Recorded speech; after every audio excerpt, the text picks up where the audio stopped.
These are the following steps to clean and prep cauliflower.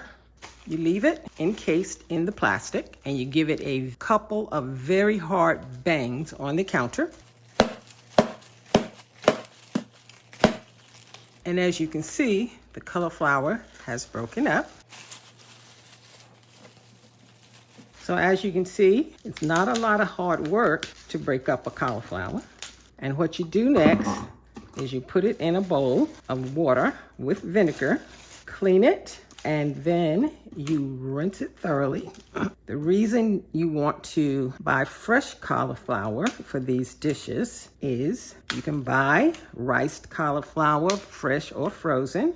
But what you need to know about it is that this stem is what they use to sell the riced cauliflower, and this is the part that you would normally throw away. You want to get most of the water off of your cauliflower, so I like to use this salad spinner.